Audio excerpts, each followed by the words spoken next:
الحمد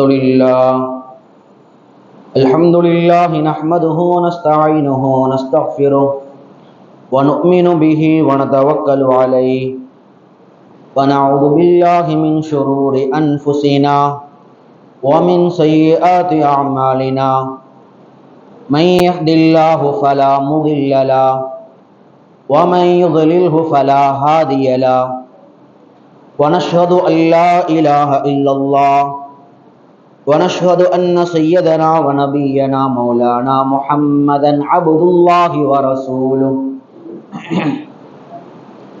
بلغ الرسالة وأدى الأمانة وقام بحجة ودعا بالحق على الأمانة صلى الله تعالى وسلم وآله وأصحابه وسلم تسليما كثيرا كثيرا أما بعد فأعوذ بالله من الشيطان الرجيم بسم الله الرحمن الرحيم يا أيها الناس اتقوا ربكم الذي خلقكم من نفس واحدة وخلق منها زوجها وبث منهما رجالا كثيرا ونساء وقال رسول الله صلى الله عليه وسلم حق الولد على الوالد أن يعلمه الكتابة والسباحة والرمي وأن يورثه طيبا أو كما قال رسول الله صلى الله عليه وسلم.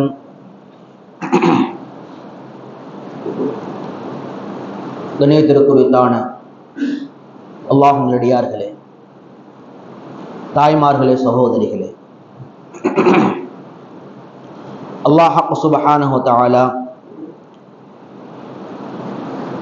இந்த மனித சமுதாயத்திற்கு இரண்டு விதமான அருள் பாக்கியங்களை கொடுக்கிறார். ஒன்று, அதை எல்லா நபர்களுக்கும் அல்லாஹ் பொதுவாக கொடுப்பது. அவன் பாவியாக இருந்தாலும் ஈமான்தாரியாக இருந்தாலும் அவன் என்னவனாக இருந்தாலும் அது நிச்சயமாக அவனுக்கு உண்டு. உதாரணமாக மழை பெய்கின்றது, அதை அனுபவிக்கின்ற பாக்கியம். காற்றை சுவாசிக்கின்றோம், அது எல்லா நபர்களுக்கும் உரித்தான ஒன்று. அதே போல ஒரு சில விஷயங்கள் அது எல்லா நபர்களுக்கும் கிடைக்கும். ஆனா ஒரு சில அருள் பாக்கியங்கள் எப்படிப்பட்டதுன்னு சொன்னா, அல்லாஹ் அதை தான் நாடியவர்களுக்கு மட்டுமே கொடுக்கிறான். அதை யாருக்கு அல்லாஹ் குறிப்பாக்குகிறானோ அவர்களுக்கு மட்டுமே கொடுக்கிறான். உதாரணமா நாம் வழக்கமாக தெரிந்த ஒன்று ஈமான். ஈமான் அது எல்லா நபர்களுக்கும் கிடைக்கக்கூடிய ஒன்று அல்ல. ஆரோக்கியம் அது எல்லா நபர்களுக்கும் கிடைக்கக்கூடிய ஒன்று அல்ல. அதே போல மன நிம்மதி, நீ எத்தனை கோடி வைத்திருந்தாலும், எப்படிப்பட்ட உயர்ந்த பொசிஷன்ல நீ வேலை செய்யக்கூடிய ஒரு ஆபீசரா இருந்தாலுமே கூட நிம்மதி உன்னிடத்துல இல்லை, அது அல்லாஹ்விடத்துல இருக்கு.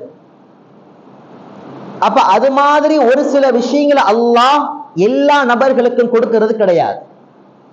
யாரை அல்லாஹ் தேர்ந்தெடுக்கிறானோ அவர்களுக்கு மட்டும்தான் கொடுக்கிறான். அந்த வரிசையில நீங்க பார்த்தீங்க என்று சொன்னால், அல்லாஹ் யாரை நாடுகிறானோ, எந்த தம்பதியை அல்லாஹ் தேர்ந்தெடுக்கிறானோ அவர்களுக்கு மட்டுமே குழந்தையினுடைய பாக்கியத்தை கொடுக்கிறான். ஒரு காலத்துல குழந்தை பாக்கியத்தை பத்தி பேசினா பெருசா தெரியாது. ஒரு 20-30 வருஷத்துக்கு முன்னாடி நீங்க பழையவங்க சொல்றதை கேட்டிருக்கலாம். ஊர் ஊரா தெருவா என்ன இருக்குன்னா, கருதடை செய்யக்கூடிய மையம் தான் இருக்கும். கரு உருவாக இப்படி தடுக்கிறது. குழந்தைகள் இன்னைக்கு ஜாஸ்தி ஆயிடுச்சு. ஆனா ஒரு 30 வருஷம் கழிச்சு 2024 நீங்க பாத்தீங்கன்னா எங்க பார்த்தாலும் ஐவிபி தான். செயற்கையான முறையில் குழந்தையை உருவாக்குவது எப்படி? ஒரு குழந்தைக்காக வேண்டி தவந்தவமாக இருந்து லட்சக்கணக்கில், 1000 கிடையாது, லட்சக்கணக்கில் செலவு செய்து ஒரு குழந்தை கிடைத்து விடாதா என்று இயங்குகின்ற காலம். அப்ப என்னன்னா, குழந்தை என்பது இது அல்லாஹ் கொடுக்கக்கூடிய மிகப்பெரிய வரப்பிரசாதத்துல ஒன்று.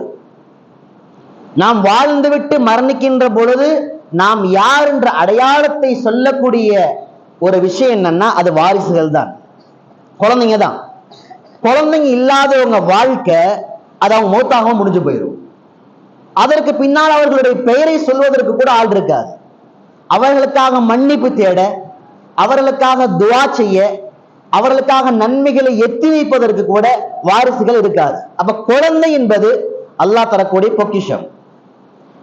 ஆனா இன்னைக்கு பிரச்சனை என்னன்னா, குழந்தைகளை எப்படி நாம ஹேண்டில் பண்றோம்? இதை குழந்தைங்க பெற்றவங்க தான் கேட்கணுன்றது அவசியம் இல்லை. குழந்தை யார் நாளைக்கு பெற்றெடுக்க போறோமோ, யார் பெற்று விட்டோமோ, யார் பெற்று வளர்த்து விட்டோமோ, எல்லா நபர்களுக்கும் இஸ்லாமிய பார்வையில் சில வழிகாட்டுதல்களை கட்டாயமாக நாம் பெற்றுக்கொள்ள வேண்டும். சொன்னை கொடுத்தான் அல்லாஹ் நடிகார்களே, ஒரு திருமணம் ஆகாத ஒரு ஆண் அல்ல திருமணமாகாத ஒரு பெண், இந்த ரெண்டு பேருக்கு என்னங்க குழந்தையுடைய கடமை? இவங்க மேல என்ன கடமை? குழந்தை பிறந்தாதான கடமை. ஆனா மார்க்கத்துல என்ன சொல்லுதுன்னா, கிதாபுகள் எழுதுறாங்க, ஒரு குழந்தைக்கு செய்ய வேண்டிய கடமை எப்ப உருவாகுதுன்னா, ஒரு ஆண் தனக்காக ஒரு துணை தேடும் பொழுது, ஒரு பெண் தனக்காக ஒரு ஆண் துணை தேடும் பொழுது ஒரு குழந்தைக்கான கடமை உருவாகி விடுகிறது. எப்படி? பெருமானா ஸல்லல்லாஹு அலைஹி வஸல்லம் ஹதீஸ்ல சொன்னாங்க, துன்கஹுல் மர்அத்து லி அர்பா, ஒரு பெண்ணை 4 விஷயம் திருமணம் செய்யறாங்க இன்னைக்கு. ஒன்னுலி மாளிகா, நல்ல செல்வமான குடும்பங்க, அந்த வீட்டுல பொண்ணு கட்டினா காசு கிடைக்கும். ஒலி ஹசபிகா, ஊர்ல பெரிய குடும்பங்க, அந்த வீட்டுல பொண்ணு கட்டினா நமக்கு நல்ல பேர் கிடைக்குங்க. வலி ஜமாலிகா, பொண்ணு ரொம்ப அழகான புள்ளங்க. அல்லது வலி தீனிகா, நபி 4வதா சொன்னாங்க, அல்லது அந்த பெண் நற்குணம் உடையவள், மார்க்க பற்று உடையவள், அவளை திருமணம் செய்தால் இந்த ஆணுடைய தீன் பாதுகாக்கப்படும்.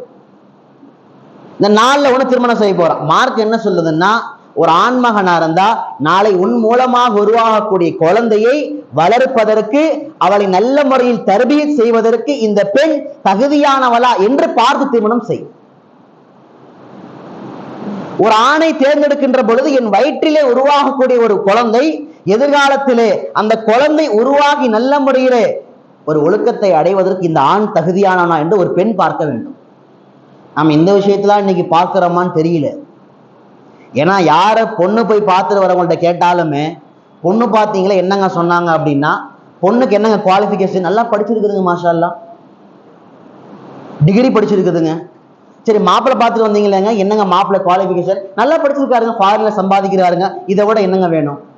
சரி, வேற என்னங்க கேட்டீங்க? வேற ஒண்ணுமே இல்லைங்க. ஒரு காலம் எப்படி இருந்துச்சுன்னா, முதல்ல குர்ஆன் ஓத தெரியுமா,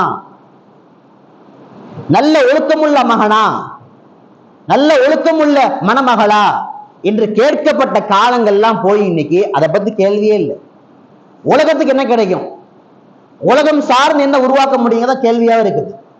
அப்ப குழந்தையினுடைய கடமை எங்க உருவாகுதுன்னா, நாம் தேர்ந்தெடுக்கக்கூடிய ஒரு துணை, அந்த துணை நாளை உருவாகக்கூடிய குழந்தையை நல்ல முறையில் வளர்ப்பதற்கு தகுதியான நபரா என்று பார்த்து திருமணம் செய்யுங்கள்.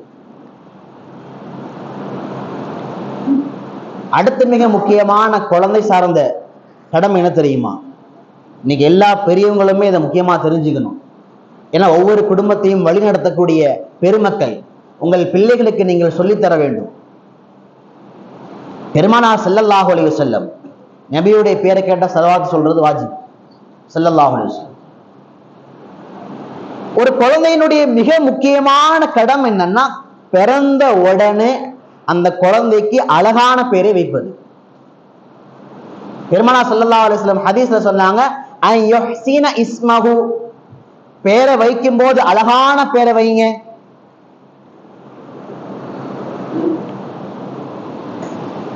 நபி எந்த இடத்துலயுமே அந்த ஊர்லயே இல்லாத பேரை வைங்கன்னு சொல்லல. அல்லது உங்க வீட்டுக்காரம்மா இருக்கிறாங்கல்ல, அவங்க ஊர்ல இல்லாத பேரை வைங்கன்னு சொல்லல. அப்ப பேரை வைக்கும் பொழுது அழகான பேரை வைக்கணும். எங்க கூப்பிடுறதுக்கு பார்த்து அழகா இருந்தா போதுமா? அர்த்தம் அப்படி இல்லை. அந்த பெயருக்கு உண்டான அர்த்தம் அழகாக இருக்க வேண்டும். ஒண்ணு நபிமார்களுடைய பெயர், அல்லது தியாகத்தின் செம்மல்கள் சஹாபாக்களுடைய பெயர், பெண்களாக இருந்தா சஹாபி பெண்மணிகளுடைய பெயர், அல்லது நல்ல அர்த்தம் உள்ள ஏன்னா பெயரை கூப்பிடும் பொழுது வாழ்க்கையில ஒவ்வொரு நாளும் அந்த பெயருக்கு என்ன அர்த்தமோ அது அந்த குழந்தையின் வாழ்க்கையில் தாக்கத்தை ஏற்படுத்துமா. கிதாபுகள்ல வருது. அது ஒரு ஹதீஸுன்னு கூட ஆதாரமா இருக்கு. வைக்கக்கூடிய பெயர் மிக முக்கியமானது. இன்னைக்கு என்னன்னா பெரிய பிரச்சனையா தான் இருக்குது. ரெண்டு விதமான தரப்பு. ஒண்ணு, அஜர்த்து மாறுங்கள்ட்ட கேட்கறதே கிடையாது. அஜர்த்து மாறுங்கள் அறிஞர் பெருமக்கள்கிட்ட கேட்கறதே இல்லை. நெட்ல தட்ட வேண்டியது, ஒரு பேரை பார்த்து வைக்க வேண்டியது. அந்த பேர் என்ன அர்த்தத்துல இருந்தாலும் சரி. இன்னைக்கு என்ன செய்யறான்னா யூதர்கள் கையில தான் இன்னைக்கு .com இருக்குது. அவன் என்ன செய்யறான்னா ஒரு அழகான பேரை போட்டு தப்பான எழுதி வைக்கிறான். பியூட்டிஃபுல், ஏஞ்சல் ஆஃப் பேரடைஸ், என்னென்னமோ போடுறான். அது அர்த்தம் கிடையவே கிடையாது. நம்மளும் பார்த்து பியூட்டிஃபுல்லா பேரை வச்சு விடு. அப்ப முதல்ல இன்டர்நெட் மூலமா பேரை பார்த்து வைக்கிறதே எந்த விதத்திலும் நம்பகத்திற்கு உரித்தானது அல்ல. ஒரு இடத்துல அப்படிதான் ஒரு பேர் வச்சிருக்கிறாங்க. உதாரணம் சொல்றேன். அந்த குழந்தை பிறந்து 10 வருஷமா அதே பேர்லாம் கூப்பிடுறாங்க டெய்லியுமே. ஜானியா ஜானியா ஜானியா ஜானியா. நீங்க நினைக்கிறீங்க ஜானியான்னு என்னன்னு? ஒரு பொம்பளை புள்ள பேரு என்னவா இருக்குன்னு நினைக்கிறீங்க? நீங்க கற்பனையே செஞ்சு பார்க்க முடியாது. விபச்சாரின்னு அர்த்தம். காலையில் நைட்டு வரைக்கும் எந்திரி ஜானியா, ஸ்கூல் போ ஜானியா, நல்லா படி ஜானியா. யாரு? பொம்பளை பிள்ளை வைக்கப்பட்ட பேரு. நான் கேட்டேன், இங்க ஜானியான்னு பேர் இருக்குது என்னங்க அர்த்தம்னு கேட்டேன். இவங்க வீட்டுக்கார் எங்கேயோ ஒரு இடத்துல வேலை செய்தாரு பாவம், ஏதோ ஒரு நாட்டுல. அந்த நாட்டுல எங்க வேலை செய்தாரோ அந்த ஷேக்கு வீட்டுல அந்த சம்பந்தி அம்மாவுடைய பிள்ளைக்கு வைக்கப்பட்ட பேர் ஜானியாவா. வாய்ப்பே கிடையாது. அரபு மக்கள் அறிவு தெரிஞ்சவங்க. சரி, இதை பேரை சர்ச் பண்ணுவன்ட்டு அவருக்கு போனை போட்டு உண்மையில வீட்டுல என்ன பேரும் கேட்டோம். அது ராலியான்ற பேரு. ராவ மாத்தி நம்ம ஜான்ட்டானுங்க. ராலியான பொருத்தத்திற்கு உரித்தானவள், நம்மளுக்கு மாத்தி ஜானியான்ட்டாங்க. விபச்சாரி. இப்ப என்னன்னா பேரை வைக்கும் பொழுது மார்க்கம் சொல்லுது அது உன் குழந்தைக்கு செய்ய வேண்டிய முக்கியமான கடமை. தவறுன்னு அல்லாட்ட கேள்வி இருக்கு. அர்த்தமில்லாத பேரை வைப்பது, தவறான பேரை வைப்பது, அது நாளை குழந்தைக்கு எதிராக ஆபத்தை ஏற்படுத்தும். நல்ல பேரை வைக்கணும். இது ஒரு கூட்டமாச்சா? இன்னொரு கூட்டம் எப்படின்னா அஜித் மறந்து கேட்கறது தான். நான் முதல்ல 10 எழுதி கொடுப்போம், வேணாங்க. அடுத்த 10 எழுதி கொடுப்போம், ஊர்ல இருக்கிற மாதிரி பேரா இருக்குது. அடுத்த ஒரு 10, இது என்னங்க எல்லாம் பழைய பேரா இருக்குது. மூசா, ஈசா, யஹியா, இஸ்மாயில், இஸ்ஹாக், என்னங்கெல்லாம் பழைய பேருங்க எல்லாம். அடுத்த 10 எழுதி கொடுப்போம். இல்லைங்க அது என்னமோ அந்த லெட்டரு ராலையே வரணுமா, இது 6லயே, அது மாதிரி எழுதி கொடுங்க. இது மாதிரி ஒரு 50 எழுதி கொடுத்தாலுமே கூட இன்னைக்கு எந்த அளவுக்கு நம்ம அப்டேட் ஆயிட்டாங்கன்னா, இது எங்க வீட்டுக்காரம்மாவுடைய ஊர்ல யாரோ பேர் வச்சிருக்கிறாங்களாங்க, அதனால வேற ஏதாவது யார் வைக்காத மாதிரி எப்படி எழுதி தர முடியும்? பழனி நகர்ல எங்க ஒரு குழந்தை பிறந்து அந்த குழந்தைக்கு பேர் வச்சிருக்கிறாங்க. அந்த குழந்தைக்கு வச்ச பேரு கூட இது தெருவில் வைக்க கூடாது. ஏன்? ஊர்ல வச்சுட்டாங்க, யார் வைக்காத பேர் சொல்லுங்க. அப்படி மார்க்க சொல்லவே இல்லையே. இதுவே தவறான கலாச்சாரம். நல்ல பெயர் தான் வைக்க சொன்னார்களே தவிர யாரு வைக்காத பேர் வைக்க சொல்லல. நீங்க அரபு மக்கள்கிட்ட போனீங்கன்னா 2 பேர் பிரபலியமா இருக்கும். ஒரே தெருவில் 50 அப்துல்லா இருப்பாங்க. ஒரே தெருவிலேயே 50 அப்துல்லா இருப்பாங்க. ஏன்? அப்துல்லா சிறந்த பேர், அவ்வளவுதான். ஒரே தெருவிலேயே 300 முகம்மது இருப்பாங்க. ஏன்? முகம்மது நல்ல பேர், அவ்வளவுதான். அதை யார் வைத்திருக்கவில்லை என்பது இஸ்லாமிய கலாச்சாரம் அல்ல. நல்ல பேர் வைக்கணும், அவ்வளவுதான்.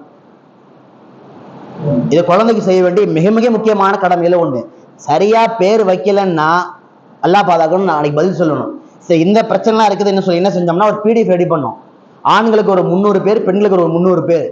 PDF கையில கொடுத்து இதுல 5 பேர் நீ சூஸ் பண்ணிட்டு வாப்பா, அந்த 5 பேர்ல எது நல்ல அர்த்தம் நான் சொல்றேன்னு சொல்லி கொடுத்தோம்னா சூஸ் பண்ண மாட்டேங்கிறாங்க. இல்லைங்க நமக்கு சூஸ் பண்ண தெரியலங்க, 5 சூஸ் பண்ண முடியல, நீங்களே பார்த்து சொல்லுங்க. ஏங்க என்கிட்ட 10 50 எழுதி வாங்கிட்டு போனீங்களே, நாங்க என்னங்க செய்யறது? ஒவ்வொரு பேரும் 50 எழுதி எவ்வளவு சிரமமா இருக்குது.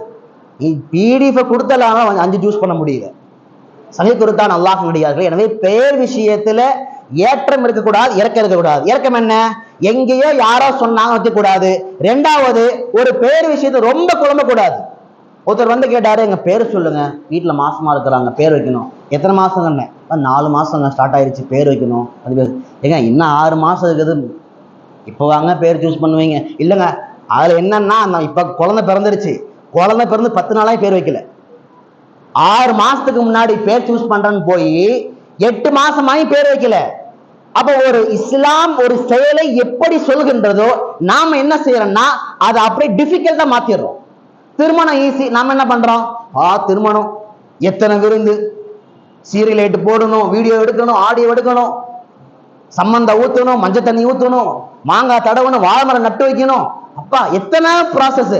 எதுவுமே இல்லை, இஸ்லாம் சொல்லலையே. அப்துல் ரஹ்மான் அவுஃப் ரலியல்லாஹு அன்ஹு வந்தாங்க. என்ன ரசூலுல்லாஹ் கேட்டாங்க, என்ன அப்துல் ரஹ்மான் சட்டையில வேற மஞ்சள் கரையா தெரியுதுன்னாங்க. ஏன்னா அன்னைக்கெல்லாம் அத்தர் போட்டோம்னா கரை தெரியும் வெளியே. அப்துல் ரஹ்மான் மக்காவிலே மதினாவிலே ஆக மிகப்பெரிய செல்வந்தர். சொன்னாரு ரசூலுல்லாஹ்ட்ட, சிம்பிளா சொன்னார், ரசூலுல்லாஹ் கல்யாணம் ஆயிடுச்சு அப்படின்னாரு. டக்குன்னு நபி உடனே, என்னை கூப்பிடாம கல்யாணமா? நான் இவ்வளவு பெரிய அதிர்த்து தெரியுமா? என்னையே கூப்பிடலையா? நீயே சொல்லலையே. நான் யார் நிர்வாகி தெரியுமா? என்கிட்ட சொல்லாம கல்யாணமா? சொல்லலையே.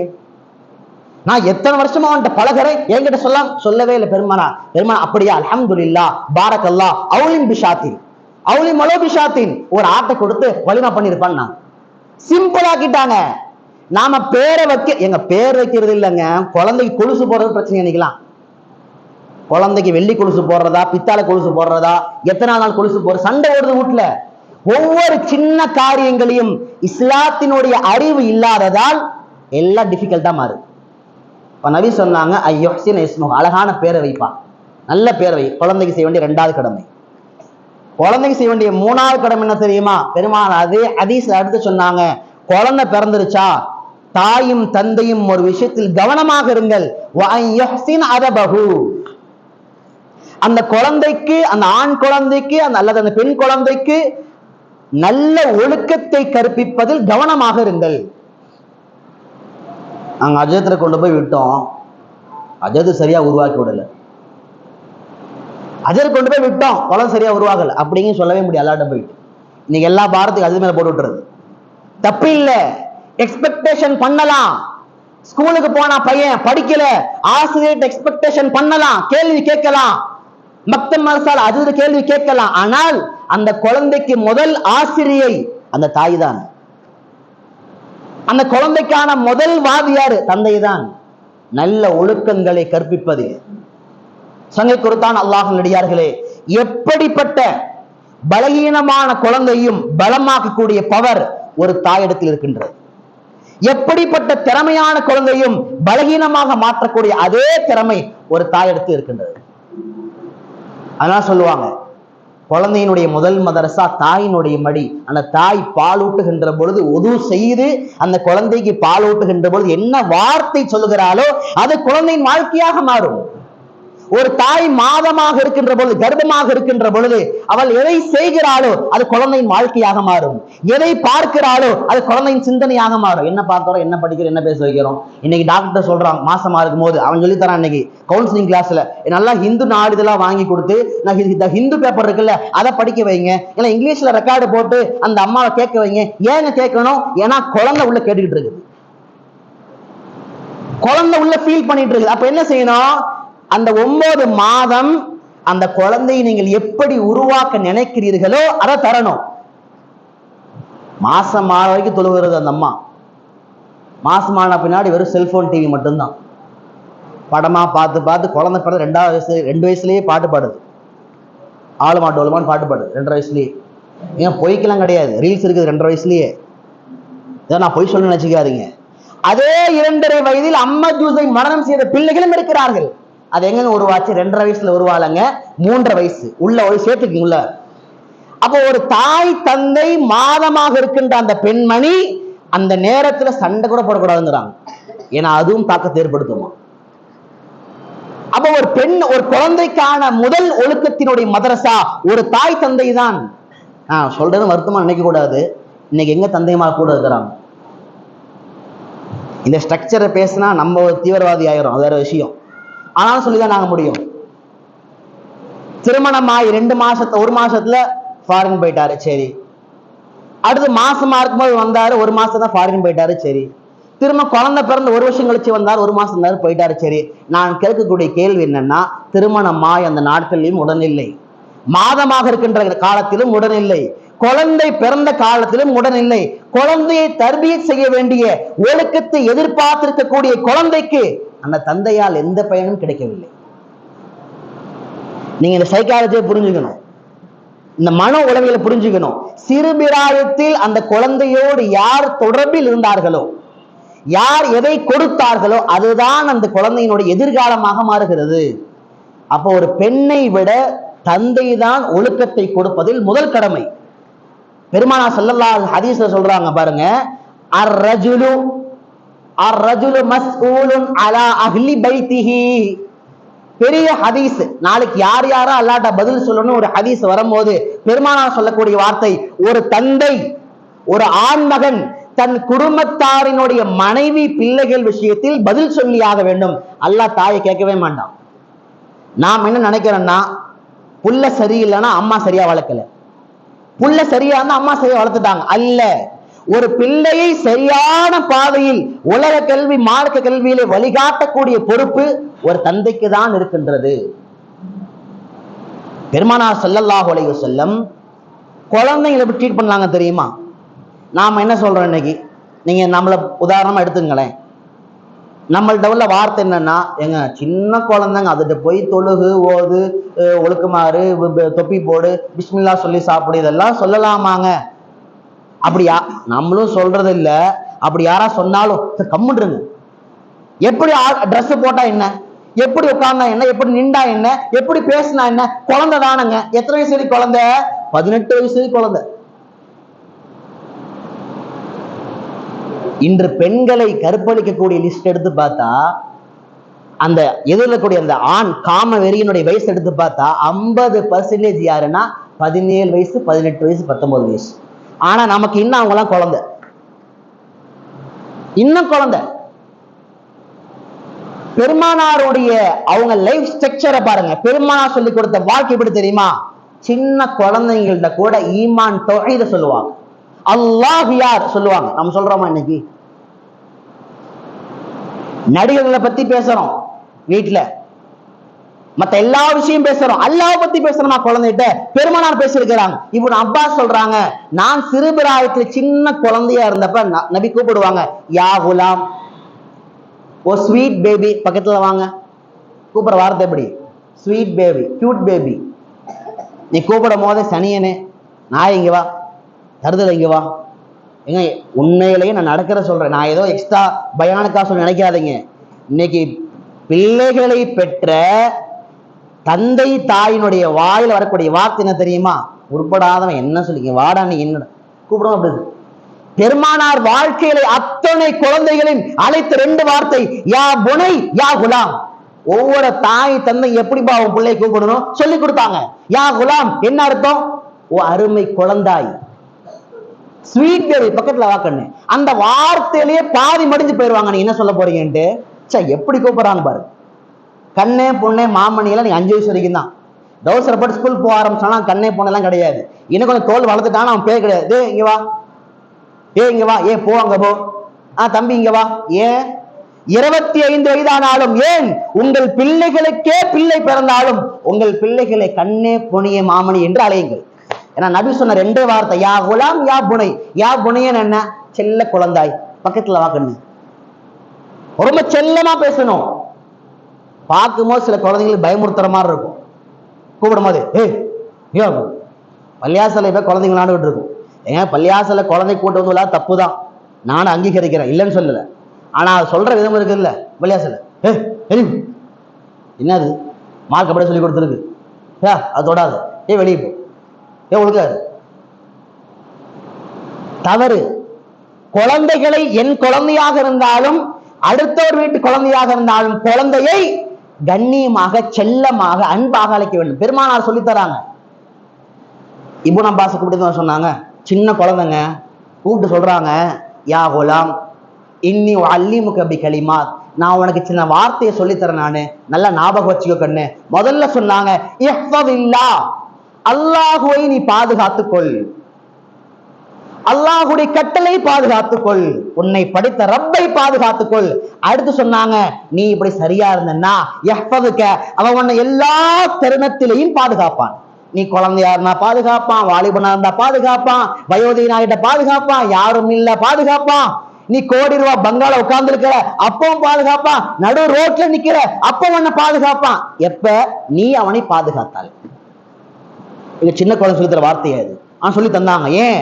சிறு பிராயத்தில் உங்கள் குழந்தைகளுக்கு ஒழுக்கத்தினுடைய பாடத்தை கற்பியுங்கள். அவனுக்கு புரியுமா புரியாது யோசிக்காதீங்க, ஒரு நாள் அது புரியும். அடுத்து சொன்னாங்க, இஹ்ஃபதில்லா, அருமை குழந்தாயே அல்லாஹ்வை பாதுகாத்துக்கொள், தஜிதுஹு துஜாஹக, உன்னுடைய எல்லா காரியத்திலும் அல்லாஹ் அவளுக்கு முன்னாடி நிற்பாங்கன்னு. தந்தை நிற்பாங்கன்னு சொல்லல, தாய் நிற்பாங்கன்னு சொல்லல, உன் நண்பன் நிற்பாங்கன்னு சொல்லல, உன் மனைவி நிற்பாங்கன்னு சொல்லல, உனக்கு முன்னால் அல்லாஹ் நிற்பான் உதவிக்காக. இந்த பாடத்தை தான் சொல்லி தரணும். நான் இருந்தாலும், என் அம்மா உங்க அம்மா இருந்தாலும் இல்லைனாலும், உனக்கு யார் இருந்தாலும் இல்லாலும் அல்லாஹ் இருப்பான் என்று பிள்ளைகளுக்கு சொல்லி கொடுத்து பலர். மூணாவது வார்த்தை சொல்றாங்க, இதா சஅல்த ஃபஸ்அலில்லாஹ், அருமை குழந்தாயே எதை கேட்டாலும் முதலில் அல்லாஹ்விடத்தில் கேள். அப்புறம் தான் அத்தாம்மா, அப்புறம் நண்பர்கள், அப்புறம் தான் ஒரு மனைவிக்கு கணவன் இரண்டாவது தான், முதலில் அல்லாஹ். இதா சஅல்த ஃபஸ்அலில்லாஹ், ஒன்னு தேவைப்படுதா, ஒரு முஸல்லாவை விரி, 2 ரக்காத் தொழுகு, அல்லாஹ்விடத்திலே கேட்டுட்டு அப்புறமா உம்மா அப்பாட்ட போய் கேளு.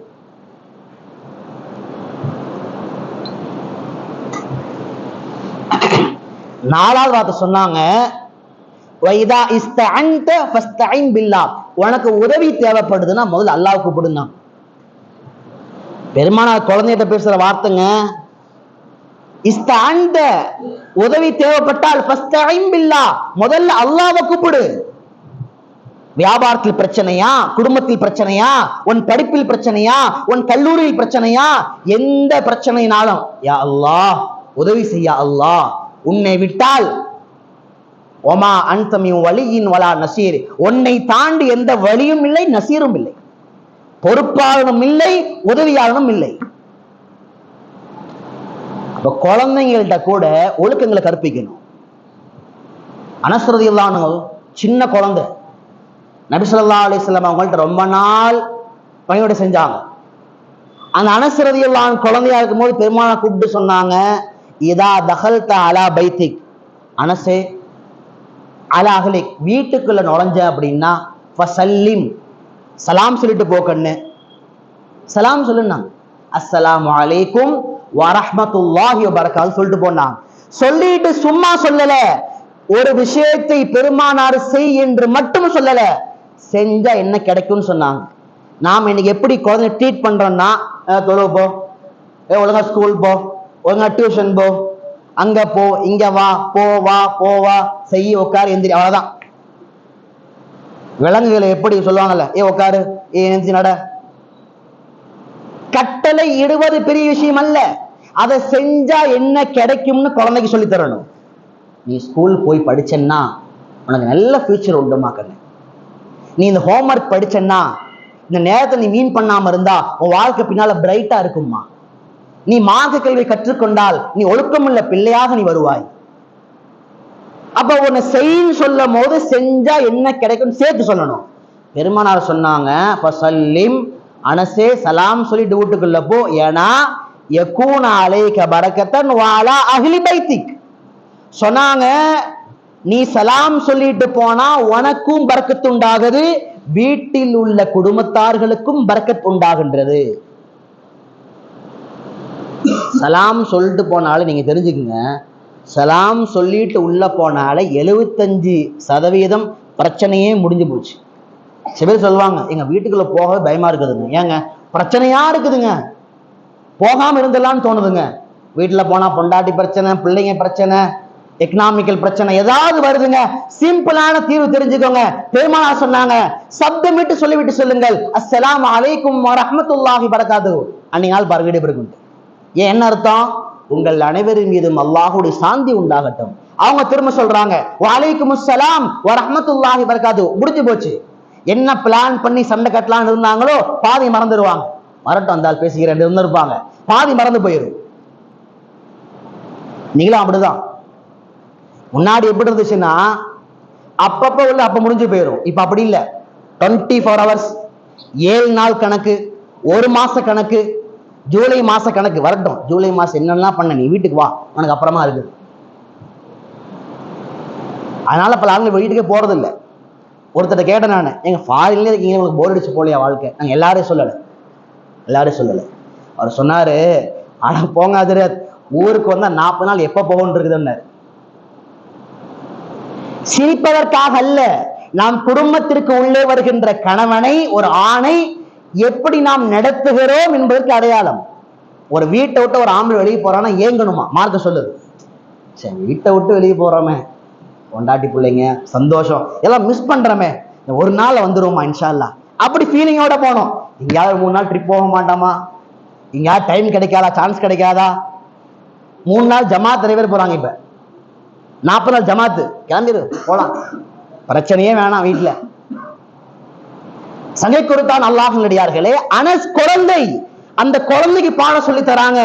நீ வீட்டுக்குள்ள போனா சலாம் சொல்லிட்டு போ. பெருமானார் என்ன உணர்த்துறாங்கன்னா, நீங்கள் ஒருவன் பெரியவனாகிதான் ஒழுக்கம் தர வேண்டும் என்றால் அவன் பெரியவனாக ஆகும் பொழுது கெட்ட வழிக்கு போயிடுவான். எனவே குழந்தையாக இருக்கின்ற பொழுது குழந்தைகளுக்கு அவர்கள் புரிகின்ற பாஷையில் அன்பா பண்பா பாசமா நேசமா 4 நல்ல வார்த்தையை சொல்லிக் கொடு. அஜத்தை சொல்லி தர மாட்டாரு, அத்தாமா சொல்லி தரணும். தந்தை தாய் தான் முதல் ஆசிரியர்கள். நான் சொல்லக்கூடிய வரலாற்று இந்த பேரை நீங்கள் முடிஞ்சா சர்ச் பண்ணி பாருங்க. இமாம் அபு ஹனீஃபா, இமாம் ஷாஃபிஈ, இமாம் இப்னு ஹஜர் ரஹிமஹுல்லாஹ், சலாஹுத்தீன் அய்யூபி, பாஜித் பிஸ்தாமி, இவர்கள் எல்லாம் வரலாற்றில் தவிர்க்க முடியாத மிகப்பெரிய ஆசான்கள், லெஜண்ட்ஸ், உலகத்துடைய மாமை. இவங்களை தவிர்த்துட்டு நீ ஒரு விஷயம் பேச முடியாது. அப்படிப்பட்ட நபர்கள் வாழ்க்கையில் அவர்கள் வாழ்வை புரட்டி போட்டது யாருன்னா அவர்களுடைய தாய்மார்கள். அவங்க செஞ்ச துவா, அவங்க சொல்லிக் கொடுத்த நல்ல ஒழுக்கம்.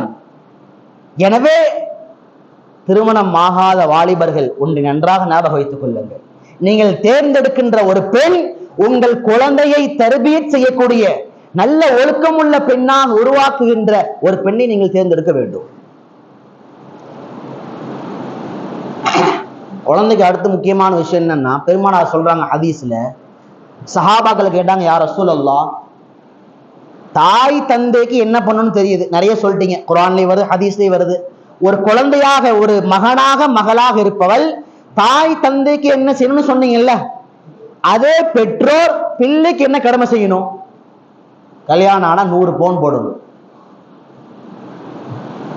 கல்யாணம் ஆனா 50 பவுன் போடணும், அல்லது இந்த இடத்த ஃபுல்லா எழுதி வைக்கணும், அல்லது இந்த ஃபாரின் இந்த ஜாப் வாங்கி தரணும். எதுவுமே பெருமானார் சொல்லவே இல்லை.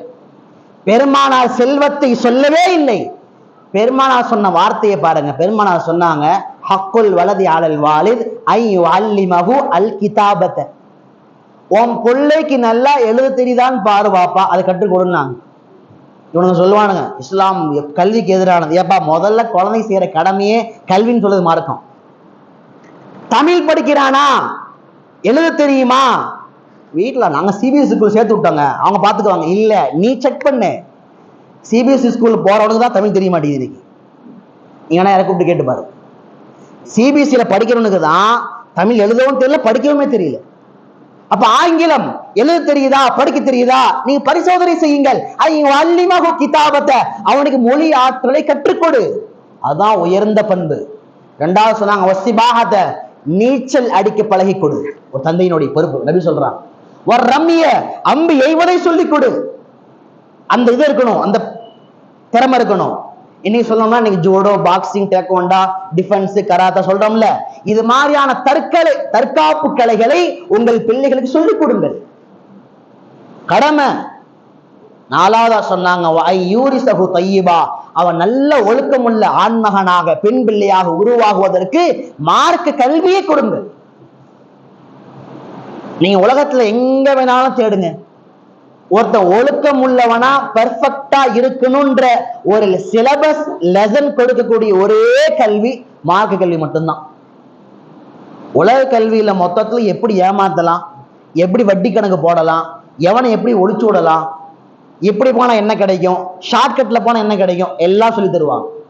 ஒழுக்கத்தை கற்றுத்தரக்கூடிய ஒரே கல்வி உலகத்தில் மார்க்க கல்வி மட்டும்தான். அதனால என்ன செய்யணும்னா, பிள்ளைகளுக்கு குர்ஆனுடைய கல்வி சென்று விட்டதா? என் பிள்ளைகள் குர்ஆனை ஓதுகிறார்களா? குர்ஆனை மனனம் செய்கிறார்களா? குர்ஆனை விளங்க தெரியுமா? மார்க்க சட்டம் தெரியுமா? தொழுக தெரியுமா? ஒன்னும் இல்லை. நாளைக்கு நான் மௌத்தா போனா என் பிள்ளைக்கு ஜனாஸா தொழுக வைக்க தெரியுமா? யோசிச்சு பார்த்துருக்கோமா என்னைக்காவது? ஒரு ஜனாசா ஒன்று, திடீர் மரணம்.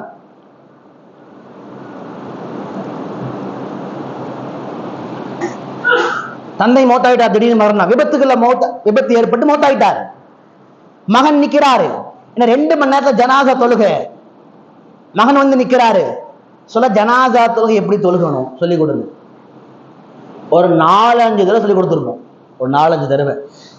அவரால தொலை வைக்கிறது இல்லை. ஜனாசா தொழுகையை தன் தந்தைக்காக செய்யக்கூடிய கடைசி வணக்கம், கடைசி கடமை உலகத்துல செய்யக்கூடிய ஒரு துவா ஜனாசா தொழுகை. தொலை தெரியல ஏங்க, ஒரு துவா வருது, அல்லாஹ் மக்ஃபிர் லஹு வர்ஹம்ஹு வானஸ் அல்லாஹ் மக்ஃபிர் ஹய்யினா மையித்தினா ஷாஹிதா காயிபினா. அந்த துவாவை விடுங்களேன். தொழக்கூடிய முறை தெரியல, பக்கத்துல தொழுகிறார். அதே நேரத்துல 2 மணி நேரம் கழிச்சு தொழ முடியல, எப்படி தொழுது போயிட்டார்.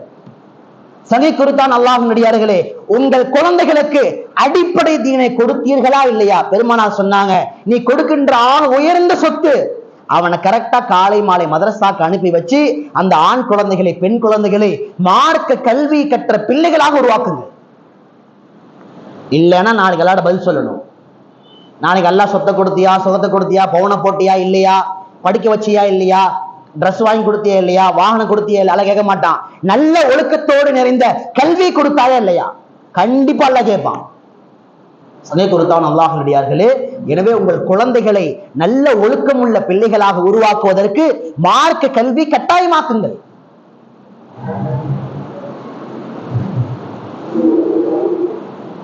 இன்னைக்கு எப்படி மாறிச்சுன்னா காலம், எவ்வளவு சோதனை பாருங்க. ரொம்ப கைசேதமான ஒண்ணு. பையன் 10th முடிக்கல, பொம்பளை பிள்ளை 10th முடிக்கல, அதுக்குள்ளார ஸ்மார்ட் போன், ஆண்ட்ராய்டு போன். ஏன்னா இவர் என்ன நினைச்சிட்டாருன்னா, இவர் வாழ்க்கையில செய்யற பெரிய உபகாரமே பிள்ளைக்கு ஒரு ஆண்ட்ராய்டு போன் வாங்கி கொடுத்துட்டாங்க. இந்த தடவை வந்தாங்க சாம்சங் A53 A34 வாங்கி கொடுத்துட்டாங்க, அல்ஹம்துலில்லாஹ். அதான் பெருமை. இன்னைக்கு என் பிள்ளை செய்யற கடமை என்ன? செல்போன் வாங்கி தரது. நல்லா ஞாபகம் வச்சுக்கணும், எழுதி கூட தரேன் நான். 12th முடிக்கிறதுக்குள்ளார அவருடைய கல்வி காலம், கல்லூரி சேர்த்துக்குங்களேன். இந்த காலங்களில் எந்த பெற்றோர் தன்னுடைய ஆண் பிள்ளைகளுக்கு பெண் பிள்ளைகளுக்கு செப்பரேட்டா தனியாக பயன்படுத்திக் கொள்வதற்கு ஒரு ஸ்மார்ட் போனை வாங்கி தருகிறீர்களோ, 2 விஷயம் ஞாபகம் வச்சுக்கோங்க. நாளை மறுமையில் உங்களுக்கு அல்லாஹ்விடத்தில் நிச்சயமாக கைசேதம் ஏற்படும். இதை நீங்க எழுதி வைங்க. என்னடா பத்துவோட ராஜத்து, பத்துவால இல்ல சொல்றோம். ஏன்னா அவன் செய்யற பாவத்துக்கு நீ பதில் சொல்லணும், தந்தை பதில் சொல்லணும். அங்க தந்தை கஷ்டப்பட்டு சம்பாரிச்சு காபத்துல அல்லாட கையெந்தி துவா செஞ்சுட்டு இருப்பாரு, பையன் போனை வச்சு பாவம் செஞ்சுட்டு வந்திருப்பான். பாவம்னா சாதாரண பாவம் இல்லை, அல்லாஹ் பாதுகாக்கணும். 2வது விஷயம் தெரியுமா? ஒரு 130 மாணவர்களுக்கு மத்தியில நடத்தின ஒரு சர்வே கணக்கெடுப்புல பார்த்த வரைக்கும், எந்த பிள்ளைகளிடத்தில் ஆண் பிள்ளையோ பெண் பிள்ளையோ செப்பரேட்டா ஒரு போனை வாங்கி தரீங்களோ, அவர்களுக்குள்ளாக உருவாகின்ற முதல் உணர்வு, இனிமேல் படிச்சது போது ஓதுனது போதும். தன்னை போல தானாக உருவாகின்ற உணர்வு தானா போயிருது. ஏதாவது எக்ஸ்ட்ரா ஸ்கில் கத்துக்கலாம், ஓதலாம், குர்ஆன் மனனம் செய்யலாம், அதெல்லாம் முடியாது. நல்லா படிப்பான், அதுவும் முடியாது. அரியர் எல்லாம் பாஸ் ஆனா போதுங்க, ஸ்கூல்ல பாஸ் ஆனா போதுங்க. அவன் உருவாகின்ற திறமை முழுக்க முழுக்க வீணா போகுது. ஒரே ஒரு செல்போன்னால. வந்தாரு லீவுல, வாப்பா வாங்கி கொடுத்தா நாசமாக்கிட்டு போயிட்டாரு. சங்கை கொடுத்தான் அல்லாஹ்வின் அடியார்களே. எனவே உங்கள் பிள்ளைகளுக்கு நீங்கள் நல்லதை செய்யுங்கள். அவங்க சம்பாதிச்சு நாளைக்கு வாங்கிட்டு போட்டுங்க. பொம்பளை பிள்ளையா கல்யாணம் ஆகும்போது வாங்கி கொடுங்க. ஏன்னா அப்ப கொஞ்சமாவது சுய கட்டுப்பாடு வந்து விடும். சுய கட்டுப்பாடு இல்லாமல் நீங்கள் ஸ்மார்ட் போன் வாங்கி கொடுத்தீங்கன்னா ஈமானும் போயிடும், எல்லாமே போயிடும். ஒன்னும் இல்ல, பெரிய உட்கார்ந்து சபதாயம் தாராளமா சொல்லலாம், அப்ப தெரிய வரும் வெளியே. 13 வயதுக்கு மேலாக 13 வயசுல ஆரம்பிச்சு கல்யாணம் பண்ற வயசு வரைக்கும் அல்லாஹ் பாதுகாக்க வேண்டும். 100க்கு 70%, அதாவது 10ல் 7 பேரு பான் வீடியோஸ்க்கு அடிக்டா இருக்கிறாங்க. நீங்க இதை பேசுறதுக்கே தயாரா இல்லை சமூகம். இன்னைக்கு அதை பேசவே தயாரா இல்லை. அடிக்ட்னா சும்மா இல்லை, வாரத்துல ஒரு நாள் ஆபாச வீடியோ பார்த்தாங்க அப்படிலாம் இல்லை, தினந்தோறும் ஆபாச வீடியோக்கள் சிக்கி தவிக்கின்ற சமுதாயம் ஆண் பிள்ளையாக இருக்கட்டும் பெண் பிள்ளையாக இருக்கட்டும் நாளுக்கு நாள் அதிகமாகுது. வாழ்க்கை இருண்டு போகுது. அவனால எந்த காரியத்தையும் ஒரு போக்கஸ்டா செய்ய முடியாது. சோர்வு ஏற்படுது, நரம்பு தளர்ச்சி ஏற்படுது, ஆன்ம குறைவு ஏற்படுது, திருமணம் செய்ய பயம் ஏற்படுது. ஆபாசத்தை பார்த்து பார்த்து பார்த்து பார்த்து அல்லாஹ் பாதுகாக்க வேண்டும். எந்த உறவுகள் நமக்கு ஹலால் ஹராம் என்பதை கூட பிரிச்சு பார்க்க முடியல. இந்த டாபிக் நீங்க சாதாரண கடந்து போயிடக்கூடாது. இது எத்தனை பேருக்கு தெரியும் தெரியாதுன்னு கூட தெரியல. பல பேருக்கு தெரியாமலே வாழ்க்கை ஓடி போகுது. ஒரே ஒரு மாணவனிடத்தில் 1.5 வருஷத்துக்கு முன்னாடி போன் வாங்கி வச்சிருந்தோம். இந்த ஊர்ல இல்ல, வெளியூர் ஊர்ல. அவர்கிட்ட போன் கைப்பற்றி இருந்தோம். வாங்கின 2வது நாள் பயங்கரமா அழுகிறா. அப்படி அந்த பையன் சொல்லிட்டு சொன்ன வார்த்தை என்ன தெரியுமா? டெய்லி நைட் 8 மணி 9 மணிக்கு மேல நான் ஆபாச வீடியோ பார்த்து பழகிட்டேன், என்னால பார்க்காம இருக்க முடியல, உடல் நடுங்குது எனக்கு, அதனால போன கொடு. நான் அடிச்சு சொல்றேன், 10க்கு 7 பேர் பான் வீடியோஸ் அடிக்ட். அதை பத்தி பேசவே தயார் இல்லை.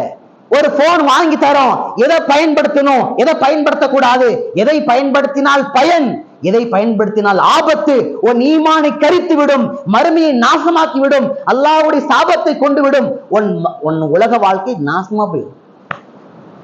ஆபாசத்துக்கு அடிக்ட். எல்லாம் என்னவாகுது? கல்யாணம் ஆனா குழந்தை இல்லை, சந்தோஷமான வாழ்க்கை இல்லை, தைரியமான வாழ்க்கை இல்லை. சங்கை குறித்தான் அல்லாஹ்வினுடையார்களே. எனவே இது சாதாரணமாக கடந்து செல்லக்கூடிய ஒரு விஷயம் அல்ல. செப்பரேட்டா போன் வாங்கி கொடுத்து தனிமையில ஒரு அறையை கொடுத்து எல்லா சுதந்திரம். ஏன்னா இவர் பிள்ளைய நம்புறாராம் அதிகமா. எனக்குலாம் என் பிள்ளை நம்பிக்கை இருக்குதுங்க. யார் அப்படி சொல்றாங்களோ அந்த வீட்டுல முதல்ல பிள்ளை ஓடி போகுது. அங்கதான் முதல்ல கெட்ட செய்தி வருது. மார்க் என்ன சொல்லுதுன்னா, உன் பிள்ளைகளின் மீது உண்மையான நம்பிக்கை என்ன தெரியுமா? அவ்வப்போது உன் பிள்ளைகளிடத்தில் கேள்வி எழுப்ப வேண்டும். எப்போ உன் மனைக்கு வந்துருவேலப்பா, இன்னைக்கு 10 மணி கேளு. நீ முதல் நாள் அந்த கேள்வியை கேட்காதனாலதான் அவன் எங்கேயோ ஒரு இடத்தில் 1 வருஷம் கழிச்சு வீணா போறான். என்னப்பா எப்போ 8 மணி நேரம் தான் தூங்குவ, ஏன் ரொம்ப நேரம் தூங்குற, என்னாச்சு? கேள்வி கேளுங்க. எப்போ நல்லாதானே இருப்ப, இன்னைக்கு ஒரு உம்முன் இருக்கு, அந்த கேள்வி கேளுங்க.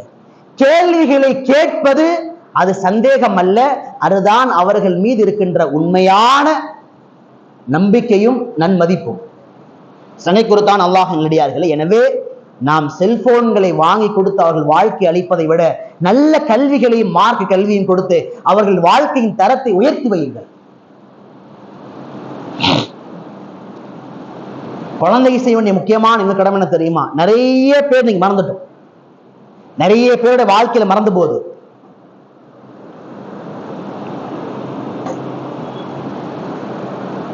மதியம் எல்லா பக்கம் விசேஷம் நினைக்கிறேன். ஒன்னும் வீட்டுல பிரியாணியா இருக்கும், அல்ல நீ கல்யாண ஃபங்க்ஷன் வேற, அதனால கரெக்டமா இருக்கு சில பேர்த்துக்கு.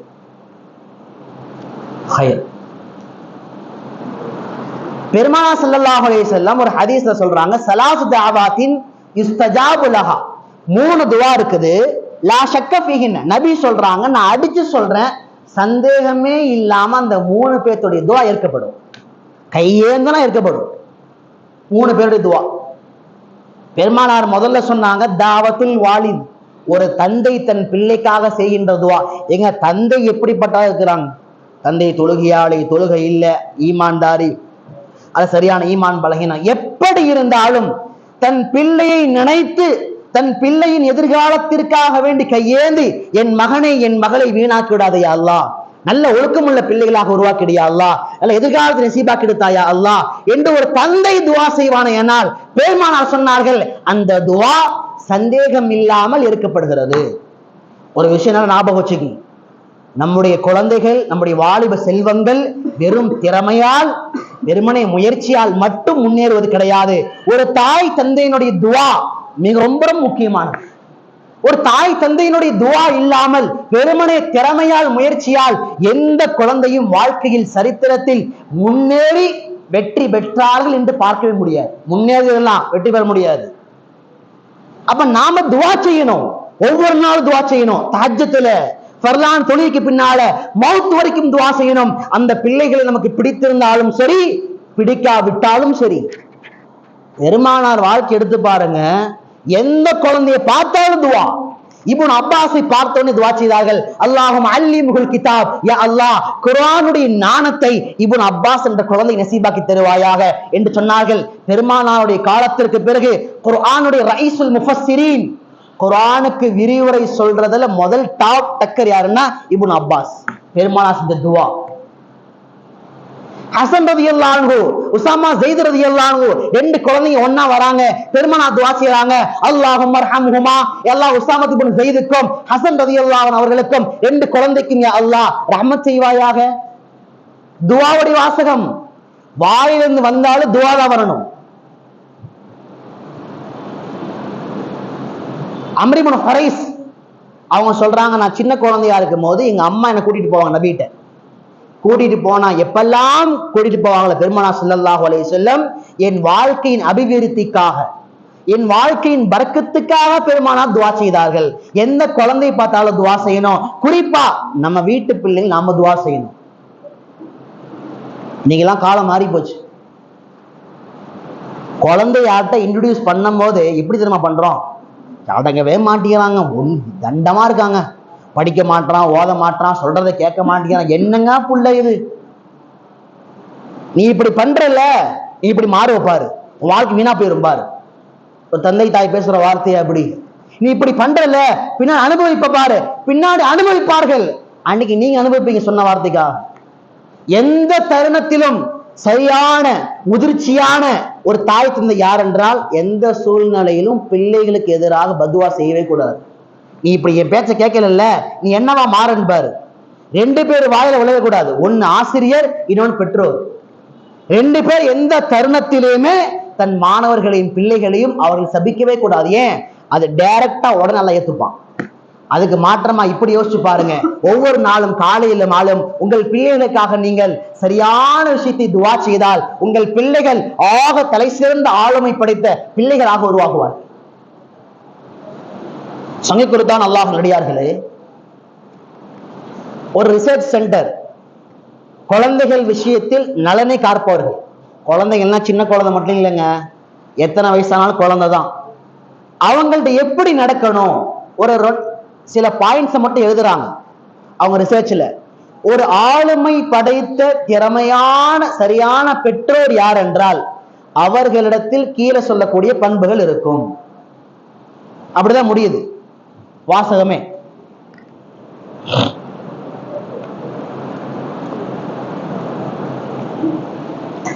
அதுல முதல் பாயிண்ட் எழுதியிருக்கிறாங்க, ஒரு தாய் தந்தை வாழ்க்கையில் எப்படி இருக்க வேண்டும் என்றால் ஒவ்வொரு நாளும் குழந்தைகளை பார்த்து இது ஒன்னால் முடியும், இது ஒன்னால் செய்ய முடியும், இது நிச்சயமாக ஒன்னால் முடியும் என்று சொல்லிக்கொண்டே இருக்க வேண்டும். யார் முடியாது என்றாலும் முடியும் என்று சொல்லணும். ஏன்னா ஒரு தாய் தந்தையுடைய வார்த்தை 1000 நபர்களின் படைபலத்தை விட பயங்கரமானது. உன்னால முடியும்பா, நீ கவலைப்படாதப்பா, உன்னால படிக்க முடியும்பா, உன்னால சம்பாதிக்க முடியும்பா, உன்னால லைஃப்ல முன்னேற வர முடியும்பா, அவன் சொல்றதெல்லாம் நீ கேட்காதப்பா, உன்னால முடியும்பா. யார் என்ன சொன்ன போதிலும் ஒரு தாய் தந்தை தன் பிள்ளைகளை ஒவ்வொரு நாளும் பாசிட்டிவ் புஷ் பண்ணணும். பாசிட்டிவ் மைண்ட்ல. இன்னைக்கு அது ரொம்ப குறைஞ்சு போச்சுங்க உண்மையிலே. சில குழந்தைங்கள்ட்ட பேசும்போது அவங்க வருத்தப்பட்டு சொல்ற விஷயம் என்ன தெரியுமா? நாங்க டிமோட்டிவ் ஆறது முதல் காரணமே அம்மா தாங்க. எதை பார்த்தாலும் செய்யாத, அதை செய்யாத, இதை செய்யாத, உன்னால முடியாத, அதை விட்டுரு, இதை விட்டுரு, அங்க போகாத, இங்க போகாத. உங்கள் பிள்ளைகளுக்கு முதலில் முடியும் என்று சொல்லுங்கள். ஒரு பிள்ளை வேகமா கூட்டிட்டு வராங்க, அஜரத் ஒரு துவா ஓதி விடுங்க. சரி, எதுக்குங்க துவா ஓதி விடணும்? இல்ல என் பிள்ளை பரீட்சையில பாஸ் ஆகணும். உண்மையிலேயே உங்க பிள்ளை பாஸ் ஆகக்கூடிய தரத்தில் தான் இருந்தாலுமே கூட உன்னால முதல் மார்க் எடுக்க முடியும்னு டெய்லி சொல்லிப்பாரு. 30 நாளைக்கு அவன் 31ஆவது நாள் அவனுடைய படிப்பை வேற மாதிரி இருக்கும். ஆனா இன்னைக்கு அது பிரச்சனை இல்லை. ஸ்கூலுக்கு போயிட்டு வந்தா சரி, ஆசிரியர் போய் பார்த்துட்டு வந்தா சரி, மனசு மாறி போயிருது. ஒரு நாள் எங்க போனா கெட்ட பேரு தாண்டா, உன்னையெல்லாம் படிக்க வைக்கிறதுக்கு மாடு மேய்க்க வச்சிருக்கலாம். அவன் மாடு மேய்ச்சா என்னைக்கு பணக்காரனா மாறி இருப்பான். உண்மையிலே அதான். நீங்க ரியாலிட்டியா பாத்தீங்கன்னா மாடு மேய்ச்சவன ஆடு மேய்ச்சவன நீ பெரிய பணக்காரனாகிறான் சமுதாயத்துல. மத்தவங்க சொல்றாங்க நம்ம ரியாக்ட் ஆகக்கூடாது. ஒரு பெற்றோருடைய சிறந்த ஆளும் என்னன்னா மத்தவங்க சொல்ல ரியாக்ட் ஆகக்கூடாது. அது போல சரியா தப்பான்னு கேட்கணும்.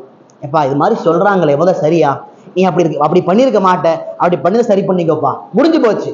அங்க சொல்லிட்டு உள்ள வந்தாங்களோ இல்லையோ, என்னம்மா உன் பிள்ளைய கேட்டியா என்னோட சேர்த்து இப்படிலாம் பண்றானவம்மா, ஏதாவது ஒண்ணு புகையும். உடனே வீட்டுக்கு வந்து நீ அப்படியா, உன்னால நிம்மதி இல்ல, அது இல்ல இது இல்ல, நீ அப்படியாரு இப்படியாருவ, எனக்கு அன்னைக்கே தெரியும் உன்னை பிள்ளை பெற்றிருக்க கூடாது. இப்ப சொல்றாங்க அவனுக்கு கல்யாணம் ஆகிற வயசு வந்துருச்சு, அவன் 15 வயசு தாண்டிட்டான், 20 தாண்டிட்டான், இப்ப சொல்றாங்க உன்னை பெற்றிருக்க கூடாது.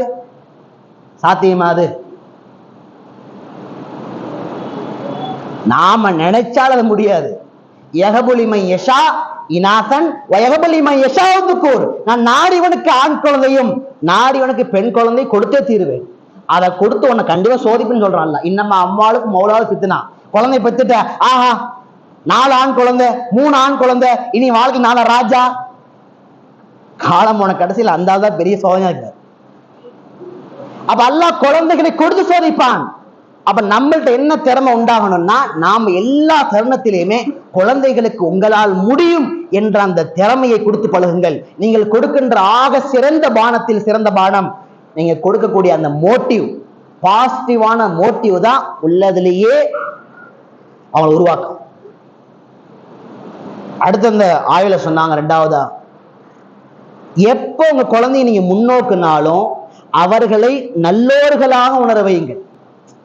நீ நல்ல குழந்தைமா, அஜர் தொழுகுவே இல்லை, மாஷா அல்லா, நீ நல்ல குழந்தைமா, முன்னாடியெல்லாம் யாசின் ஓதுவே, இப்ப யாசின் ஓத மாட்டேங்கிறியே, நீ நல்ல பையன் தான், நல்லா படிப்பியே, உன்னை பத்தி எனக்கு தெரியுமா. இதை ஊர்ல எவனும் சொல்றது இல்லை, ஊர்ல எவனும் சொல்லிடுறான், வீட்டுல வாங்கதான் பெரிய பாடா இருக்குது. அப்ப உங்கள் பிள்ளைகளை முன்னோக்கும் போதெல்லாம் நல்ல விதமாக முன்னோக்குங்கள். நீ நல்ல பையமா, நீ நல்ல பெண் பிள்ளைமா, நீ மாஷா அல்லா, நீ நல்ல குழந்தைமா, அப்படி சொல்லும் போதெல்லாம் எப்படி தெரியுமா தோணும், வாழ்க்கையில் தன் தாய் தந்தையிடம் கிடைக்கக்கூடிய அந்த புகழாரம் இருக்கிறது, அதற்கு ஈடாக உலகத்தில் எதுவுமே கிடையாது. அப்படி சொன்னீங்கன்னா பிள்ளைங்க உண்மையிலே ஆகா நம்ம இவ்வளவு திருட்டுத்தனம் பண்றோம், அப்போ நம்ம அம்மா நம்மளை இவ்வளவு புகழ்ந்து சொல்றாங்களே, வாழ்க்கையை மாத்திக்கணுன்ற உணர்வு தோன்றும். எனவே உங்கள் பிள்ளைகளை நல்ல விதத்தில் முன்னோக்குங்க. 3வது சொன்னாங்க, லிமிட் பவுண்டரி உருவாக்குங்க. ரொம்ப அற்புதமான வாசகம், நல்லா புரிஞ்சுக்குங்க. உன்னை செய்யாதன்னு சொல்றதை விட இதை எவ்வளவு செய்யணும்னு சொல்லி கொடுங்க. பிஸ்கெட் சாப்பிடாதுன்னு சொல்லக்கூடாது, அது திறமை இல்லை. சாப்பிட்ற பிஸ்கெட்ல நீ 2 தான் சாப்பிடுன்னு சொல்லணும். டீ குடிக்காத பால் குடிக்காதன்னு சொல்றதை விட நீ சாப்பிடுகின்ற உணவை இவ்வளவுதான் சாப்பிடணும். டிவி பார்க்க கூடாதுன்னு சொல்றதை விட 1/4 மணி நேரம் 10 நிமிஷம் பாரு. விளையாடாத என்று சொல்லுவதை விட விளையாடு, ஆனா 1/2 மணி நேரத்துல போன கொடுத்துடணும். இதான் சிறந்த பேரண்டிங். நீ செய்யாதன்னு சொன்னா அதை உனக்கு பின்னால போய் செய்வான். இன்னைக்கு தெரிஞ்சு செய்யறத தெரியாம செய்வான். அந்த வாசகத்தை தொடர்ந்து ஒண்ணு சொன்னாங்க, இதை செஞ்சா இதை தரேன்னு சொல்லி பழகு. இங்க பாரு, நல்லா கரெக்டா ஓது, இந்த மாசம் நான் வாங்கி தரேன், அது சான்ஸ் இல்லை, அப்படி சொல்ல மாட்டாங்க. நல்லா படி, உனக்கு இந்த மாசம் இதை வாங்கி தரேன் நான். எங்க சிரிக்கலாம் இல்லை, அப்படி சொல்றதே இல்லை யாருமே. நாம தான் மாசத்துல 15 நாள் வீட்டுக்கு ஆள் அனுப்பி போராத பிள்ளைய வாங்குறோம். காலையில சாமா இன்னும் கொஞ்ச நாள் போனா ஹாஸ்டல் ஒன்று ஏற்பாடு பண்ணி காலை ஃபஜ்ர் மாசாக்கு வர வேண்டிய பிள்ளைங்க படுக்க வச்சுக்கலாம். டெய்லி 3 பிள்ளைங்களை வீட்டுக்கு அனுப்பி வான்னு சொல்ல வேண்டியதா இருக்கு. அப்ப இதை செஞ்சா இதை செய்யறேன்னு சொல்லு. டிவியை பார்க்க கூடாது, ஹோம்ஒர்க் முடிச்சு டிவியை பாரு. உன்னுடைய வேலையை முடித்து விட்டு இதை செய், அதுக்கு மேல வெளியே போகாத. இதை கரெக்டா ஃபாலோ பண்ணிட்டு அதை செய். இந்த வார்த்தை இருக்கிறது, இது முதிர்ச்சியான வார்த்தைகள், தாக்கத்தை ஏற்படுத்தும். நான் ஒண்ணும் இல்லை, என்னோட அனுபவத்தை சொல்றேன். நான் என்னோட சிறுபிராயத்தில் நான் மதரசா போற வரைக்குமே சரி, நான் படிச்சது ரொம்ப ஸ்கூல் லைஃப் ரொம்ப கம்மி தான். என் நினைவு தெரிஞ்ச காலம் முதல் கொண்டு நான் மதரசாவிற்கு செல்கின்ற அந்த முன்னாடி நாள் வரைக்கும் எங்க வீட்டுல எங்க அம்மா சொல்ற ஒரு ரூல்ஸ் என்ன தெரியுமா, 4 பிள்ளைக்கு ஒரே ரூல்ஸ் தான். காலையில எந்திரிச்சு ஃபஜ்ர் தொழுதுட்டு யாசின் ஓதனாதான் ஸ்கூலுக்கும் போகணும், கிரவுண்டுக்கும் போகணும்.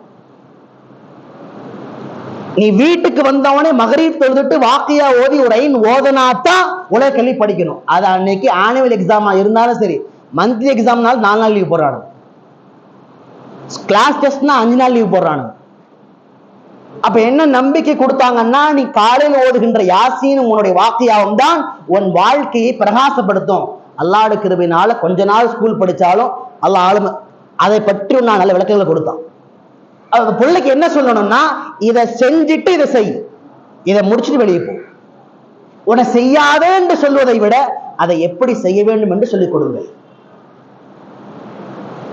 Last 3 point.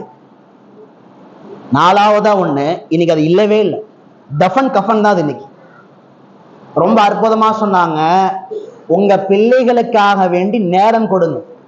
குழந்தையா இருந்தாலும் சரி, பெரிய பையனா இருந்தாலும் சரி, எங்க நேரம் கொடுங்கன்றது அர்த்தத்தை புரிஞ்சு எப்படி தெரியுமா?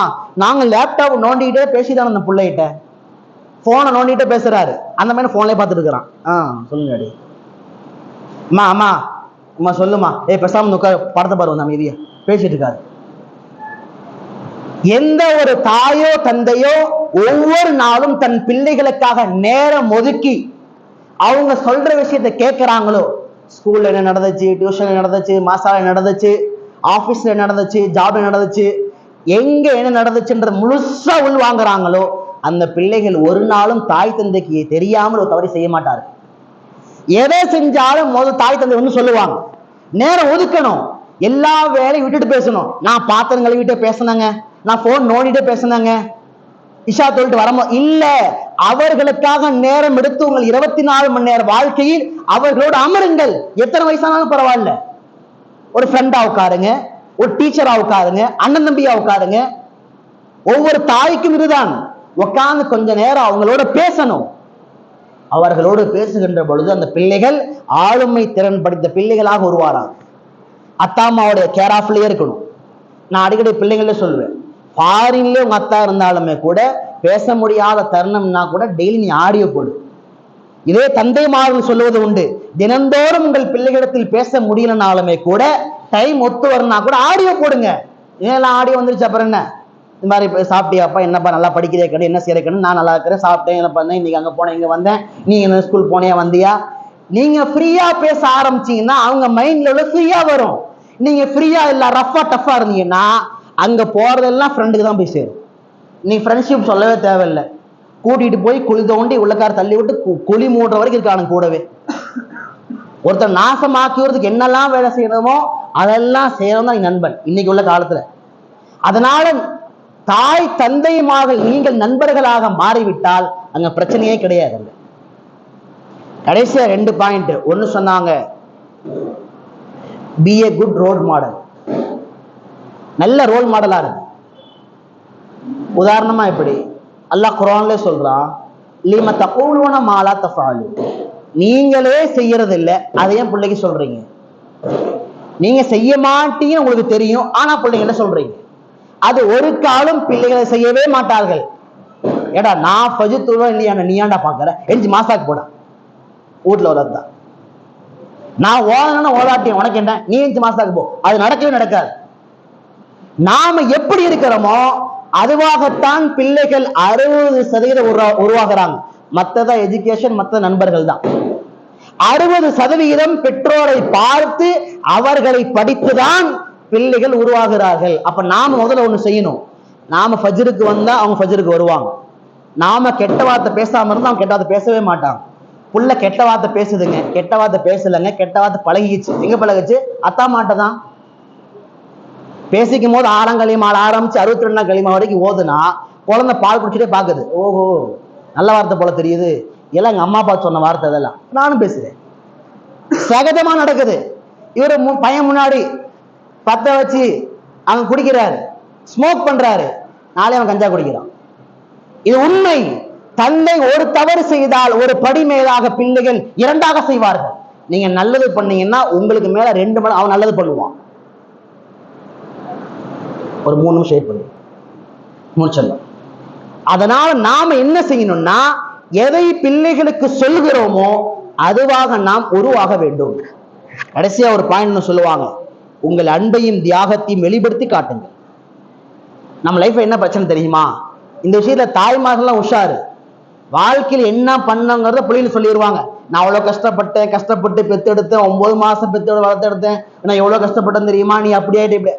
ஆனா தந்தைமார்கிட்ட மைனஸ் என்னன்னா, பிள்ளைகள் மீது எவ்வளவு அன்பு வைத்திருக்கிறார்கள், அவங்களுக்காக எவ்வளவு தியாகம் செய்தார்கள், எவ்வளவு தன்னை அர்ப்பணித்துக் கொண்டார் என்பதை சொல்லுவதே கிடையாது. ஒரு பையன் ரொம்ப லக்ஸுரியான பையன் ஒருத்தர் ஒரே ஒரு நாள் கூப்பிட்டு ரொம்ப ஆடம்பரமா செலவு செய்யற பையன் ஒரு நாள் அவங்க அத்தாட்ட சொல்லி, ஹாஜியார் இது மாதிரி நீங்க என்ன சாப்பிட்றீங்களோ உங்க கொய்த்துல இருக்கும் போது என்ன சாப்பிட்றீங்களோ அந்த போட்டோ அனுப்பிச்சு வைங்கன்னு சொன்னேன். வேற பெரிய அட்வைஸ் எல்லாம் இல்ல.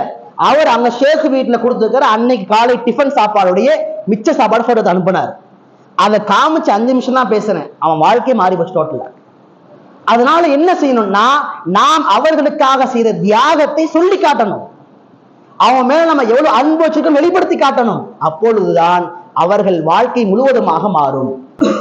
சொல்லி கொடுத்தான் அல்லாஹ்வுடையார்களே, தாய்மார்களே, சகோதரிகளே. எனவே நாம் இது போன்ற ஒரு விஷயங்களை உருவாக்கி கொள்ள வேண்டும். இது வெறுமனே 1 மணி நேரத்தில் மட்டுமே பேசி முடிக்கின்ற தலைப்பு அல்ல. இன்ஷாஅல்லாஹ் காலங்கள் கைகூடி வருகின்ற பொழுது நாம் இதை முழுமையான முறையில், ஒரு குழந்தை வளர்ப்பு என்பது ஒரு நீளமான டாபிக். இன்னைக்கு ஒரு சைக்காலஜிக்கல் ரீதியாக, மார்க்க ரீதியாக, அதே போல இன்னைக்குள்ள காலத்து அடிப்படையில் ஒரு அறிஞர் பேசும்போது சொல்றாரு, இன்னைக்குள்ள பேரண்ட்ல உள்ளவங்க எப்படின்னா 2000கள் 900ங்கள்ல உள்ளாத 1990 2000 2010 சந்திச்சவங்க. ஆனா இன்னைக்கு வளரக்கூடிய பிள்ளைகள் 2024ல உள்ளவன் அவன் சிந்தனையை கூட இவளால் எட்ட முடியல. அவன் என்ன யோசிக்கிறான் என்பதை கூட இவர்களால் புரிய முடியாத காலம். அது எந்த ஏஜா இருந்தாலும் சரி. அதனால என்னவாகுதுன்னா அவங்க உன்னை சொல்ல வந்து இவன் உன்னை தப்பா புரிஞ்சு இவங்க தப்பா புரிஞ்சு வெளியேறக்கூடிய காலம். முன்னாடி எப்படி இருந்துச்சுன்னா நம்முடைய தந்தைமார்கள் தந்தையோடைய தாத்தா காலம் எப்படி இருந்துச்சுன்னா தந்தையின் தாத்தா 2 பேருமே ஒரே வயல் வரப்புல ஒன்னா நடந்துகிட்டே பேசினான். அதனால அவர் என்ன சொல்ல வர ஆளுங்கிற தந்தைக்கு புரிஞ்சிச்சு. ஆனா காலம் என்ன ஆயிடுச்சுன்னா இன்னைக்கு எல்லாம் பிளைட்லயும் ட்ரெயின்லயும் ஸ்மார்ட் போன்லயும் போற காலங்கள். அதனால தந்தை என்ன சொல்ல வராரோ, ஒரு தாய் என்ன சொல்ல வராங்கன்றது பிள்ளைகளுக்கு அது சரியாக கம்யூனிகேட் பண்ணி போய் சேர மாட்டேங்குது. அதனாலதான் பிள்ளைகள் அதிகமான நேரங்களில் அந்த பேச்சுக்களை கட்டுப்படாமல் போவதற்கு காரணம் அவர்கள் வாழ்வை உலகை புரிந்து கொள்ளாமல் பேசுவதுதான் காரணம். எனவே நாம் நம்முடைய வாழ்க்கையில் அல்லாஹ் கொடுத்திருக்கின்ற மிக பொக்கிஷமான அமானிதமான விஷயங்களில் ஒன்று அல்லாஹ் தந்திருக்கக்கூடிய இந்த குழந்தை என்ற பாக்கியம். அது ஏதோ அல்லாஹ் கொடுத்தது பாக்கியம் என்பதை போல அது வாழ்வில் ஒரு விதமான சோதனை. அந்த வாழ்க்கையில் நாம் சரியான முறையிலே அவர்கள் காலத்தில் அவர்களை சரியான முறையில் வளர்த்து அவரை நல்ல நிலைமையில் உருவாக்கிவிட்டு நாம் இல்லாத காலத்திலும் கூட அல்லாஹ்வுக்கு பயந்து அடியார்களாக உலகத்துடைய பார்வையில் நல்ல இடத்தில் உள்ள மக்களாக இருக்க வேண்டும் என்பதற்கு நாம் மிகப்பெரிய பங்களிப்பை கொடுக்க வேண்டும். நாம் ஒரு வாகனம் வாங்குறதுக்கு சம்பாதிக்கிறதுக்காக கொடுக்கிற அந்த ஒரு முயற்சி எஃபோர்ட்டை கூட அந்த ஒரு சக்தியை கூட பிள்ளைகளுக்காக கொடுக்கறது கிடையாது. எனவே பிள்ளைகளுக்காக நேரங்களை கொடுக்க வேண்டும், அவர்களை கண்ணியப்படுத்த வேண்டும், அவர்களை ஊக்கப்படுத்த வேண்டும், சரியான வழிகாட்டுதல் செய்ய வேண்டும். பெருமானார் ஸல்லல்லாஹு அலைஹி வஸல்லம் அவர்கள் வழிகாட்டி தந்த பாதையில் பிள்ளைகளை உருவாக்கிவிட்டு நம்ம மௌத்திற்கு பின்னால் நமக்காக கரம் ஏந்தி மன்னிப்பு தேடக்கூடிய பிள்ளைகளாக, நம்மை நினைத்து நினைத்து அழுகக்கூடிய பிள்ளைகளாக, நமக்காக நன்மை எத்தி வைக்கக்கூடிய பிள்ளைகளாக உருவாக்கிவிட்டு செல்ல வேண்டும். வல்லரஹ்மான் நம் அனைவருக்கும் அப்படிப்பட்ட அழகான பொக்கிஷமான குழந்தை நசீபாக்கி தருவானாக.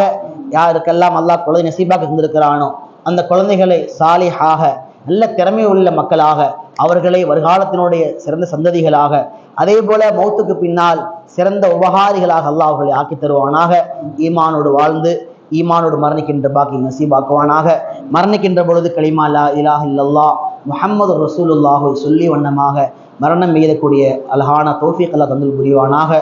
வாஹிரு தாவானா அல்ஹம்துலில்லாஹி ரப்பில் ஆலமீன்.